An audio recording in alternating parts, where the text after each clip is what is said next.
అలాగే అటవీ శాఖకు సంబంధించి మనకి 28-33% ఉండాలి. అటవీ పర్సంటేజ్ అంటే చంద్రబాబు గారు ఇచ్చిన మా అందరికీ డైరెక్టివ్ ఏమి ఇచ్చారంటే ఇది 50% పెరగాలి. ఇది ఆంధ్రప్రదేశ్లో 50% మొత్తం మీకు పచ్చదనమే ఉండాలి అని దాన్ని స్ఫూర్తిగా తీసుకుని 6,000 ఎకరాల్లో దాదాపు 22 లక్షల మొక్కలు నాటడం జరిగింది మన ఈ మధ్యనే. అలాగే రోడ్ సైడ్ గ్రీనరీ ఇంప్రూవ్ చేసే ప్రయత్నంగా ఇప్పటి వరకు 14 కిలోమీటర్ల పొడవున కొన్ని 5,800 మొక్కలు నాటాం. అలాగే పెరుగుతున్న వైల్డ్ లైఫ్ సమస్యలు, ముఖ్యంగా elephant and man animal conflicts ఉంటాయి, మీ అందరికీ తెలుసు.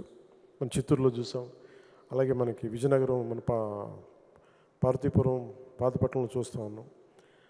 వెంటనే తీసుకెళ్ళి చాలామంది వైల్డ్ యానిమల్స్ కానీ జంతువులు కానీ అటాక్ చేయటం వల్ల, ముఖ్యంగా ఏనుగులు పంటల నష్టం ఇటు అన్నిటి వల్ల వీటిని దృష్టిలో పెట్టుకొని రాగానే కర్ణాటకకు వెళ్ళి 2 రాష్ట్రాల మధ్య అటవీ శాఖతో మాట్లాడి, అక్కడ గౌరవ అటవీ శాఖ మంత్రి గారితో మాట్లాడి 2 రాష్ట్రాల మధ్య నిర్మాణాత్మక సహకారాన్ని పెంపొందించే ప్రయత్నం జరిగింది. అలాగే వాళ్ళు అక్కడ కుంకి ఎలిఫెంట్స్ని తీసుకొచ్చి మన ఎలిఫెంట్స్కి అవసరమైన ట్రైనింగ్ అండ్ నాలెడ్జ్ మావటిలకి ఇచ్చేయడానికి ఒప్పందం కుదుర్చుకోబోతున్నాం. ఆంధ్రప్రదేశ్లో ఇప్పటి వరకు 23 నగర వనాలు ఏర్పాటు చేసుకున్నాం.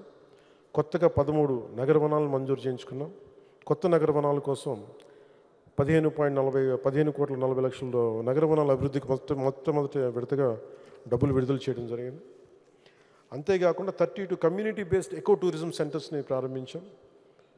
ఇప్పుడు కొత్తగా మరొక 5 కేంద్రాలను ఏర్పాటు చేసుకున్నాం. ఒక్కొక్క సెంటర్లో 50 మందికి ప్రత్యక్షంగాను, మరో 500 మందికి పరోక్షంగాను ఉపాధి కల్పించడం జరుగుతుంది.